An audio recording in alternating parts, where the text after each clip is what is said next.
This is Robert Foley from Startup Kitchen. I'm here today with Dale Vandenborg from Glyffix.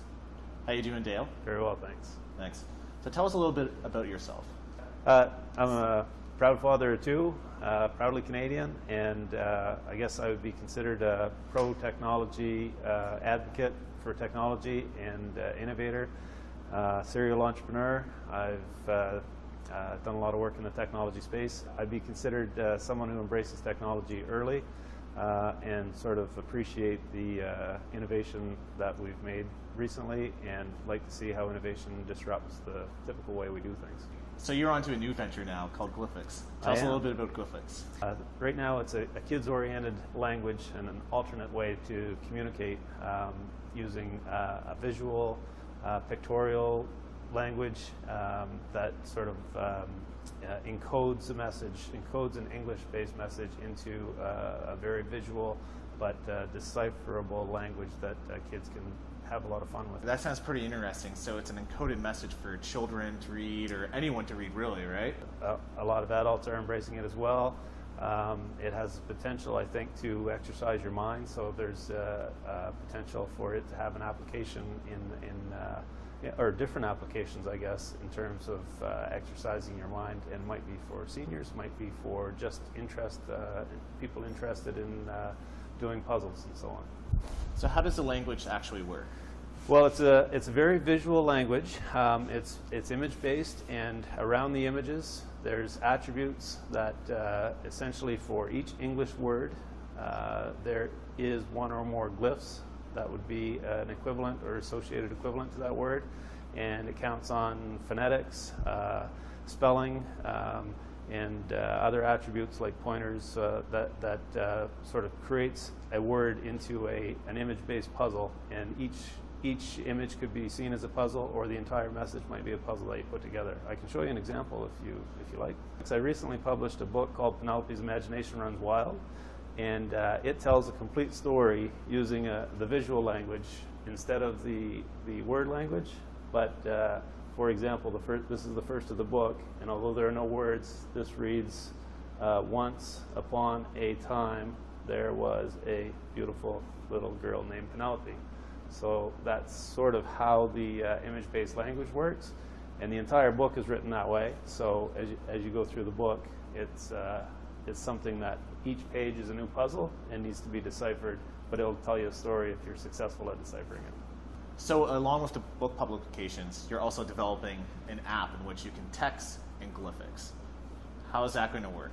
I have a number of sort of offline products or items like the book. Now that I've created the language and created an online dictionary for the Glyffix language, for me to create books is relatively easy because I type in English, and as I type in English, it translates to Glyffix on the fly. So I have images appear as I type of thing. And that online environment is available at glyffix.com. Someone can go and try the translator out for themselves.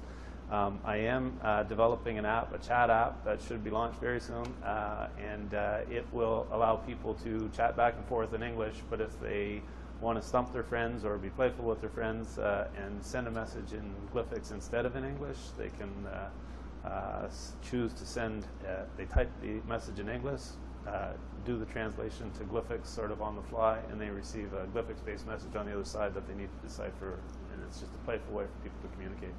So I also understand that you developed this with your children. You kind of like prototyped it with them, or figured out, hey, I got something here, by creating maps around Christmas time, and then telling your kids to go off and find it, the gift or whatever, by reading the actual Glyffix. Yeah. Can you talk a little bit about that? Certainly. It's true. At Christmas time, my daughter's now 16, so for a while now, this idea has been around, I guess. I've been, ever since she was a kid, or ever since I can remember, and we have pictures of her as a young child, deciphering sort of my handmade encoded messages that I would put into a pictorial language like this.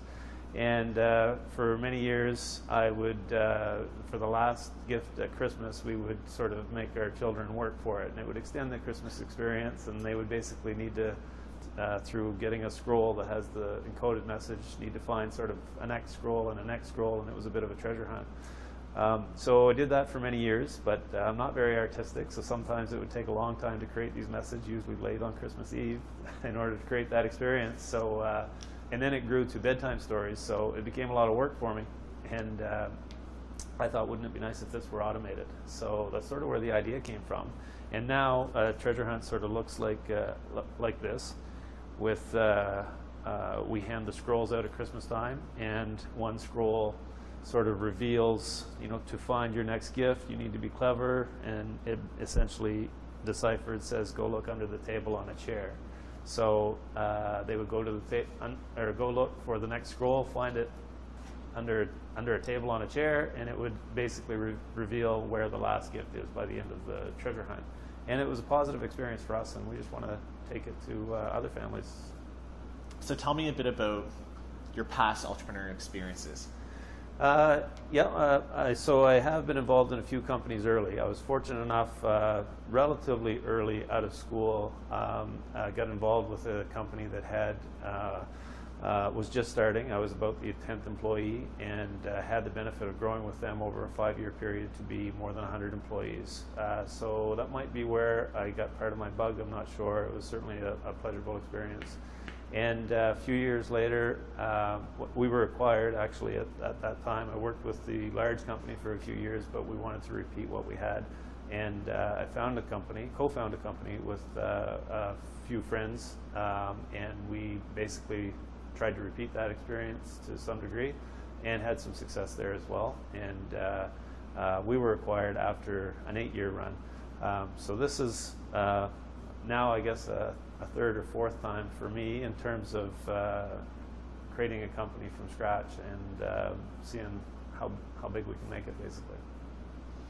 What advice do you have for other entrepreneurs? I would say that the world is a very exciting place right now, and I think just having that awareness in terms of the network that is established out there with things like the Facebook and Instagram and Pinterest and Twitter and so on. Networks are established, and they're essentially assets that can be leveraged that didn't exist, just 10 years ago. Those networks and the ability to tap into that sort of already connected network is something that makes the world a very exciting place. So if you're an entrepreneur with a great idea, this is a very fun time to be living, and you can really spread across the globe quickly if you so desire. Thank you very much for your time, Dale, and I'm looking forward to much. getting my first Glyffix message sometime soon. Thank you very much.